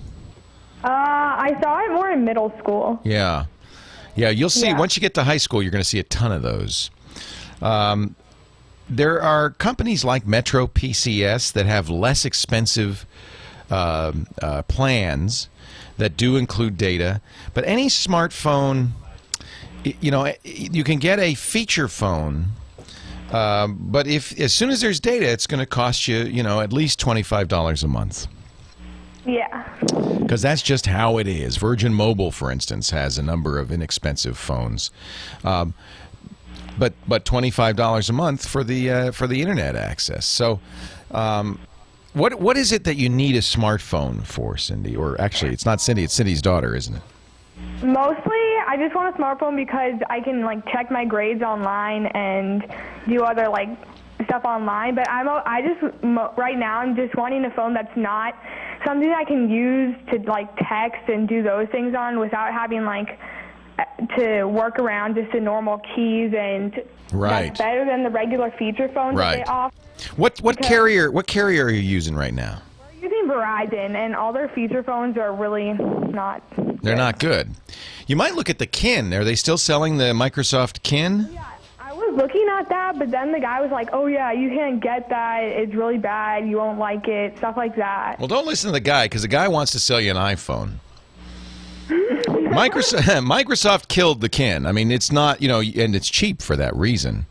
But the Kin was kind of a half and half smartphone. I mean, it was really designed for 15-year-olds, to be honest, that couldn't afford it, didn't want to pay the monthly fee for the data. And I think now that they do offer less expensive data plans for the Kin. Yeah, I have a question though, because I know I was looking at the Kin, and it said that some people were saying that you could use Wi-Fi. Well, that's what I was going to say. Is that here's what you could do. You could get an iPod Touch, which is basically an iPhone minus the phone. Yeah. And then use Wi-Fi, and now you can do everything you can do on an iPhone except make calls. And then get a very inexpensive feature phone, a dumb phone, for making phone calls. How's that sound? Because you won't have any monthly data plan, but you'll only be able to use the iPod when you're within Wi-Fi range. Do they have Wi-Fi at your school? No. Well, yeah, if you can hack into it. They don't let. It's funny because a lot of schools will give you Wi-Fi, but you can't use it in any way you want to. You can't go on Facebook or Twitter or YouTube or any of the things that you would want to do. Is it texting that's also important to you, or you not want to text? Texting a lot. You want to text. I would take a look at the Kin. The Kin has there's a Kin with a keyboard. It's a little slide-out keyboard, so you could do texting with it. Don't get a data plan. Use Wi-Fi. Then you have a smartphone, but you have that doesn't have a data plan. But remember, because you're not paying for the data plan, the only time you'll be able to use data is when you're at home or somewhere with Wi-Fi. It was pretty cool, and I really liked that phone. So Yeah, don't let the guy talk you out of it. You know, it's kind of a sad story about the Kin. Microsoft designed it for exactly this. It was kind of in the middle between a feature phone and a smartphone. Unfortunately, they were charging smartphone data plan prices on it, and that kind of killed it. okay. But now you can get a Kin 2 with little. I think the Kin 2 is the one with a slide-out keyboard. I can't remember. Yeah. And you can get it without a data plan. Then it's a regular phone, and then when you're in Wi-Fi range, you can type, you can text, you can do all the things that you want to do, and it's actually a pretty good processor in there. It's not a bad phone in any ways. Oh, okay. All right. Thanks. So I would look at the Kin 2, even if the guy said don't get it. Remember and make sure that they agree with this. But remember, I believe Verizon gives you at least 2 weeks, maybe 4 weeks to try it, and you can bring it back after you try it because they want to. Nobody's going to buy a phone that they can't try. At all the places they want to use the phone. So say, I'd like to take this and try it and see. I think the Kin 2 is a great choice for a 15-year-old. Do turn off the data networkings, because sometimes what they'll do is they'll not charge you for a data plan, but they'll charge you a la carte, and it's very expensive. And then I would say don't use the texting. Use the free texting apps that use the Wi-Fi. There's some good choices. There's some other good choices, too. Metro PCS sells some inexpensive ones as well. But if you want to stay with Verizon, I think the Kin 2 is a good choice. And Jimmy in the chat room is saying that's exactly, or actually Steven's saying it, that's exactly why Verizon doesn't want you to buy it, because they can't charge you that big monthly data fee. And I think it's a good choice. I I liked the Kin. I almost got it for my kids. 8888 Ask Leo. Good to talk to you, Cindy and daughter. Thanks for joining us. Ron in Indianapolis, you're next. Leo Laporte, the tech guy. Hi, Ron. Hi, Leo. How are you today? Well, I'm great. How are you? I'm not doing too bad. It's good to talk to you. Thanks for taking my call. Well, thanks for calling. What can I do for you? The question I have is that I've been working with computers, pretty much since I was in middle school, all the way back from the old Apple II green screen computer, floppy, true floppy disk type stuff, and I never really thought about breaking into the actual IT field, and that's what I'm kind of wanting to do now. I've been trying to think about getting some certifications. Kind of got some materials, trying to study up on the Comp TIA A+ certification.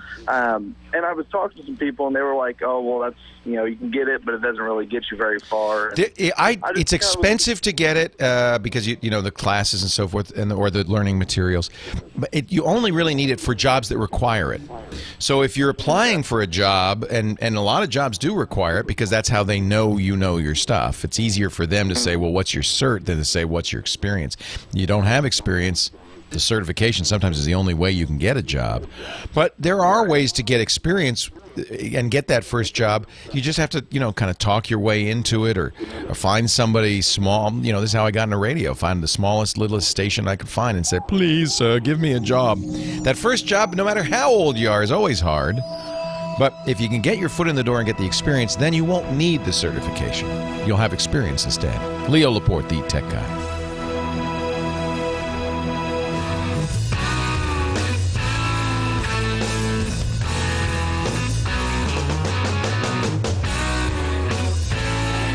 Leo Laporte, the tech guy, 8888. Ask Leo. Some great suggestions. Cool Breeze suggesting the Palm Pixie Plus. But see, the problem is not the price, Cool Breeze, only $68, but Verizon will charge you the $25 or $30 a month data. That's really what we're trying to get around. The price of a cell phone these days isn't the cost of the phone. That's nothing compared to the total 2-year cost of the data, which is usually almost $2,000. I mean, it's a lot of money. How can you get the functionality of a smartphone without paying the price for the data plan. And not buying the data plan, obviously, and maybe using Wi-Fi instead. 8888 ask Leo, I don't know if you can get the Kin in Canada. I don't think Verizon, I should say, sells the Kin direct at all anymore, but there are still stores that have the Kin in stock. And I think that's probably your only way to get Kin 2 if that's what you're looking for. Ron in Indianapolis, Leo Laporte, the tech guy. Hi, Ron. Welcome. Hey, Leo. How you doing? Oh, we talked to you, Ron. You were looking for the certs. Well, that's my suggestion to you. The problem with certification is, besides the fact that it's expensive, is that it's only for that first job. Once you got the job, it's going to be experience from then on. So it's getting that first job that's tricky. Yeah. But I do wish you the best of luck, and I think you're going to like it. And you're right. If you've been a geek since the early days, you should find it pretty easy to get up to speed. Mike in Eastvale, California. Leo Laporte, the tech guy. Hi, Mike. Hi, Leo. How you doing? I'm great. Where's Eastvale? I never heard of that. It's situated between Corona and Ontario. It's a brand new city, just incorporated last July 1st of 2010. I didn't know they were still making cities. Oh, and there's a new city out here as well called Harupa Valley. Right. It's amazing. Riverside County. Well, you wouldn't think they'd be making new cities. Well, what can I do for you today, Mike? I consciously do all the Microsoft updates and install them. Is there a way to get rid of all those updates? Or no, you don't want to get rid of them. Get rid of them. You see, I know what you're saying is you look through your add remove programs and you see a bunch of hot fixes. Yes. Yes, don't touch them. Oh, okay. If you get rid of two things can happen. First of all, if you uninstalled them, then you no longer have the protection. And if you just deleted them, then worse, your system wouldn't even run. So just keep those. I know that it feels like, my goodness, my drive's going to start filling up. They're actually not that big. And I'm going to guess, I'm sure this is the case. I should ask Paul Thurrott, a Windows expert. But I would guess when you, for instance, get a service pack, which is a roll-up of all the hot fixes, it doesn't duplicate. You're not gonna have two copies of the fixes on there. Either the service pack would delete previous hot fixes that are no longer needed, or wouldn't install the hot fixes that you've already got a copy of. I don't know, though, and that's maybe some Microsoft expert in our chat room can tell me. If you want to get in the chat room, by the way, techguylabs.com is the website. There's a link to the chat room, the video, previous shows, 784 of them. We have the audio of almost all the shows going back to 2004. And all the notes, James DeRuvo just writes as I talk, and he writes it all down and puts it in there. So it's a great resource. I've been saying this for years, but I really think it's finally going to happen in the next 6 months. We're going to do a redesign of this. It's going to make it much more useful. And one of the things we're going to do, and I hope you'll consider helping us on this, is create a team tech guy for people who want to help me answer questions. So what we'll do, the chat room kind of already is the team tech guy, but what we'll do is we'll allow people after the show to come back, look at a question, look at my answer, and then add to it if they want. And we'll have, rewards for the people who give the best answers or have the most plus votes every month. It's going to be fun. So watch for that. That'll be on the new Tech Guy site. And it's going to take us a few months. techguylabs.com. The site that's there right now is functional. That's the best I can say for it. We're going to Wisconsin next. Adrian on the line. Hi, Adrian. Leo Laporte, the tech guy. Good afternoon, sir. Good afternoon to you. I have a question about AutoCAD. Okay. This is where I'm going to need Team Tech Guy because I don't know anything about AutoCAD. Go ahead. Okay, well, maybe it's a problem running it on a computer. I have AutoCAD 2007. And I used to run it on Windows XP. I now have Windows 7. And it does not want to run on that. And there's supposed to be something called a AutoCAD SR2 patch. Have you any information on that SR2 patch? I don't. I do know that I do believe that AutoCAD can run in compatibility mode. I'm just looking through here. I know it's not on Adobe's Autodesk's list of Windows 7 supported products. But I think that it might run in compatibility mode. That's an interesting question. Chat room. You got some solutions for you. Answers.microsoft.com. How do I install AutoCAD 2007 on Windows 7? Look at that. Microsoft. How handy. And their answer is from the AutoCAD website, both the 32 and 64-bit Autodesk does not officially support older versions on Windows 7. And they're saying the same thing I am, which is you could try compatibility mode. So what you do is you create an application shortcut, or you find the application shortcut, right-click on it, select Properties, and then select Compatibility from the menu in the Properties page and see if that works. And that looks like that's the official answer from Autodesk and Microsoft, which, frankly, doesn't look like I'm just looking at responses to this. It may not work. Have you tried compatibility mode? No, sir, I have not. Well, that's certainly the first thing I would try. Okay. And it looks like it does. At least a few of the people who responded to this Microsoft thread, and I'll put this thread in the show notes. How do I install AutoCAD 2007 on Windows 7? At least a few of the people who are responding to this forum, this Microsoft answer, say, yeah, that worked. So right-click on the shortcut, select Properties, select Compatibility Mode, and then set it to Windows XP or something similar. You may have to fiddle around a little bit with it besides that. It says, run this program in compatibility mode. They suggest Windows XP Service Pack 2. And then they say, if that doesn't work, try another version of Windows. This is Microsoft's answer, by the way. Autodesk's answer is it doesn't work. Okay. But I would give that a try. You know, this is an unfortunate thing because, you know, AutoCAD 2007 isn't that old. But it's Autodesk, the company that makes it, has decided not to support the newest version of Windows. Of course, why would they do that? Well, because they'd like you to buy the new version. If all of that fails, there is another thing you can do, Adrian, which is run it in virtualization. And this will work just fine. You can use the free VirtualBox from virtualbox.com and install Windows XP into the VirtualBox. Now, while you're running Windows 7, you'll open AutoCAD 2007, and it'll run inside a Windows XP instance. So, worst case, that's what you would do. I would just be so angry at Autodesk, I wouldn't buy another version of it. Take that. Leo Laporte, the tech guy.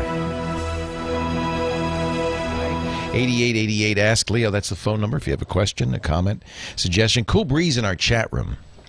We have a wonderful chat room. Cool Breeze in our chat room suggests the Palm Pixie, which you can apparently get contract free, so you don't have to buy a data plan. The Palm Pixie Plus. This was a failed device, like the Kin. Palm, of course, remember, did the Palm Pre. Then they sold the WebOS operating system to Hewlett-Packard. The Pixie is a WebOS-based mini Pre, kind of. But he suggests the Pixie Plus, no contract from Verizon, because it will do, you know, a lot of things. And if you're on Wi-Fi, you can get the data, but you just don't buy. You buy it without a contract.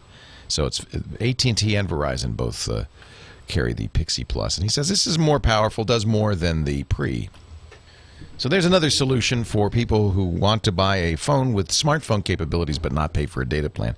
Look for, and because this is discontinued, you'll probably be able to find it, a contract-free Palm Pixie Plus. It was, you know, I loved the Palm Pre. The hardware wasn't very powerful, but I really liked the Palm Pre. And unfortunately, the new HP touchpad, their tablet based on that same operating system, is also underpowered. A lot of people are complaining it's kind of sluggish. Kind of a shame. 8888 Ask Leo. Let's go to Marilyn, who's in California. Leo Laporte, the tech guy. Hi, Marilyn. Hello. How are you? Very well. How are you? Fine. What can I do for you today? I want to know what the purpose of a PDF file. What does it do for? What is it for? change over. PDF, what is it good for? So PDF stands for Portable Document Format. It's something Adobe came up with. It's the problem that it solves is if I create a document in my word processor and then I give it to you, the chances are, well, the document's not going to look the same. You may not have the same fonts. If you're using a different program than the program I used to create it, you either can't open it, or if you do open it, it may not be laid out the same. So Adobe said we need a way to store documents so that it looks the same for everybody. And, it's been a very successful format because companies, even government agencies like the IRS, distribute documents in this PDF format. And they know that if you download from the IRS website a 1040 PDF, it's going to look the same on your computer as every other computer, whether it's a Mac or a PC or whatever. Same fonts, same layout. And so it's essentially a portable document. It's a document that can be anywhere. So on Windows and Macintosh, you'll frequently run into PDFs. You'll run into them on the web as well. Usually it's for forms or manuals. Often companies distribute their manuals in PDF form. Yeah, so that's why you'll see a lot of PDFs. Now, there is a problem. Adobe, which makes the most common PDF reader for Windows, the Adobe Reader, has a lot of security issues with Reader, and it's possible to make a PDF file that actually contains a virus because of a flaw in the reader. So if you are using Adobe Reader, their free PDF reader, I would update it. The good news is that Windows 8 will have PDF rendering built in. It'll automatically read PDFs. You won't need any additional software. If you are on Windows, maybe instead of Adobe Reader, you might want to get Foxit or Cute PDF. There are a number of free PDF readers that don't have the same security issues that Adobe Reader. If you're using Reader, it's fine. Just make sure you keep it up to date. And Adobe's at least done a good job of keeping it up to date and fixing those holes. So that's why there's a PDF. That's why you need a PDF reader. On the Mac, you don't, because Mac comes with Preview, which reads almost all PDF files without any trouble. So, in fact, on the Mac side, you can create PDFs free as well. That's an important distinction. There's Reader, which reads them but doesn't let you create them. And then there's Distiller or Adobe Acrobat, which actually lets you create PDFs. If you want to make your own PDFs for distribution, you might need some software. There's other software you can download that some of it's for free that will let you create PDFs by printing. I put print in quotes. You print a file to the disk that is in PDF format. So there are ways, inexpensive ways, and even free ways to make PDFs on Windows. On the Macintosh, it's just built in. Every time you print a document, you can also save it as a PDF if you prefer. I'm looking at the chat room. They're recommending some alternatives for Adobe's product. It looks like Nitro PDF Reader. That's what Quaker says. PDF Exchange View is another one. OpenOffice has PDF reading and writing built in. LibreOffice, which is a form of OpenOffice, has the same.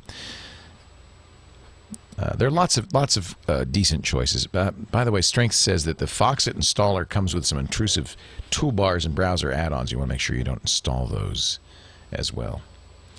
PDF Creator and Cute PDF, says Dan, to generate basic PDFs that works. There are lots of good choices out there.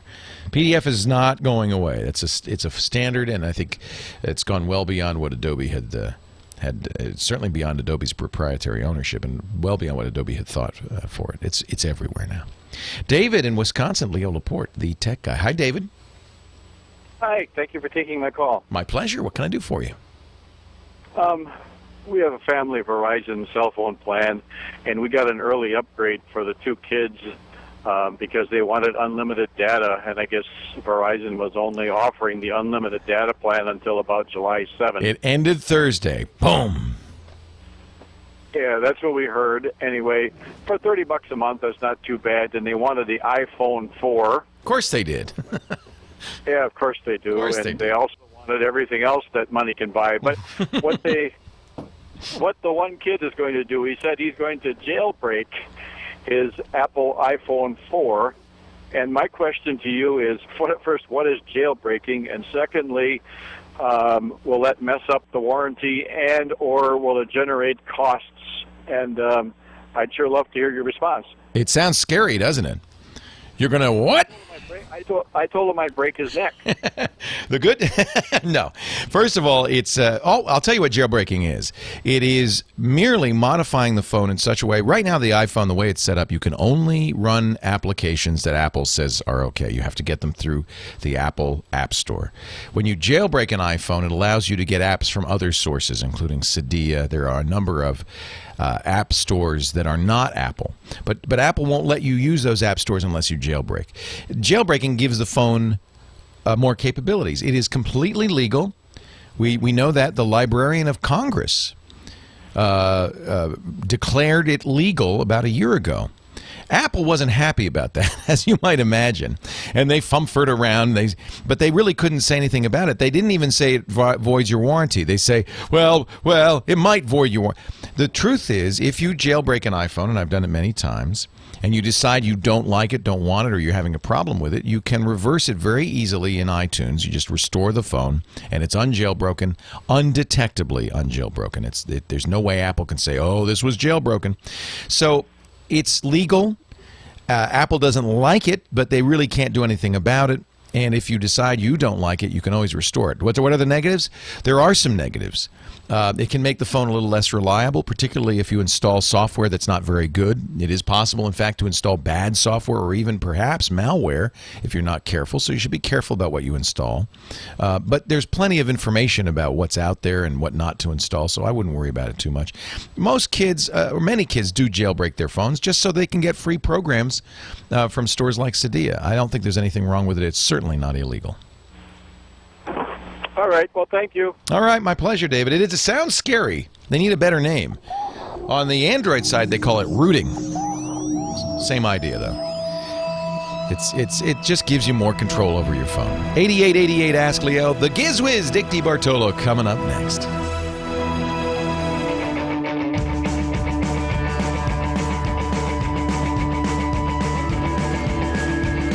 Leo Laporte, the tech guy. Just as an experiment during the break, it's very easy to jailbreak an iPhone. Rooting and installing new ROMs on an Android phone takes a little more. It can be a little bit more challenging, especially if you have a newer Android phone. I have a T-Mobile G2X, which I love, and I just thought, just as a kind of experiment in the break, could I root and install a new ROM on this G2X phone? It's still installing. But before the next segment's done, we will have done that. And so that's kind of cool. You could, in fact, Android almost encourages it. It's an open operating system, and they really kind of make it possible in most cases for you to modify the phone to your heart's content. But understand, when you jailbreak an iPhone or you root an Android phone, you may affect reliability. You perhaps, in some cases, could open it up to malware, although at least on the iPhone, the fix for the last bad hack on the iPhone was, in fact, jailbreaking the phone. All right, hey, let's bring our favorite gadget hound on right now, Dick DiBartolo, Mad Magazine's maddest writer for the best part of the last 1,800 years. And the yes, exactly. Hey, Dick, how are you? I'm good. How are you? Very, very well. Well, you rooting the phone during that commercial reminds me when I was on Screensavers and I flew out and my computer had crashed. And you said, oh, give me that. And actually, during the show, you missed talking to three guests because I didn't really want to talk to them anyway. No, but during each commercial, you would just... And by the 15-minute mark, you had fixed it. It was just amazing. Well, every once in a while I have to do that to prove that I, in fact, do know what I'm doing. Yeah. Well, and I think you should do it again soon because I'm having my doubts. Yeah, it's been a while since I've proven that I know what I'm doing, as a matter of fact. No, you prove it 6 hours every weekend. My word. Well, Dick, it's great to talk to you. There he is in Disneyland, the home of the gadget crazed Dick DiBartolo, and every week you bring us something fun, something different. Yeah, well, we're into July, so I thought we'd talk about the Coleman instant tense. Yes. Now they're not instant in as much as you just add water, right? Yes, exactly. Someone sent me a thing and said, instant tents have been around forever. Take a look at this. And they sent me a picture of a little pop-up tent, that a kid would use in the backyard. The instant Coleman tents, they are 4, 6, and 8-person tents. They are not just pop-up tents. No, they're big tents. Yes, they are walk-in, stand-up tents. Some of them have 8-foot headroom. The biggest one is 10 by 14 feet. But what is amazing about them is that all the stanchions, all the canvas, all the nylon, everything is totally connected. Now, I did have one in person. It really is a two-man job, but you unfold it, it quickly opens up. With everything in place, all you do is you telescope the rods until they lock. And when they lock, your tent is now ready to be set up. The only thing you'll have to do in addition, if it's windy and you're not in your backyard where you can't nail into cement, you'll want to put down the tent stakes. But everything else is totally attached, a little bit more difficult to fold it up, maybe 5 minutes. So basically, you stick all the rods, push them back in, and then you have a ton of air in the tent. So if you roll it tightly on the ground, the air will slowly escape, and you can get the tent back into the bag. So it's pretty amazing, and not terribly pricey. $149 for the 4-man tent. On Amazon, it's $137, and it goes on up. I didn't get to the price for the biggest one. I think it's $229, something like that. But now, can you do this? Can one person do this, or do you still need help? It's really difficult for one. I tried to do it. It's much easier. One person takes it out of the bag, but as you unfold it, these things are pretty big. So you have one person at each side. You walk away with the tent, the people watching in video, as they pull it open. It's really a two-man job. But this is really a lot easier and a lot faster than a traditional large tent. The regular tent, you drop all those. I had a do-it-yourself greenhouse. You drop all those pipes on the ground, and you go, what? Is this an erector set? This is ridiculous. Right. So this is very easy and just in time for summer and pretty reasonable. I just gave a quick look again. Looks like the 4-man tent is down on Amazon to $110 with free shipping. Well, that's cheap. Wow. That's very affordable. Well, Dickie D. And your tent is. We're going to have a tent down in the basement of the new TWiT. We could. I mean, you don't really need a tent. You're inside.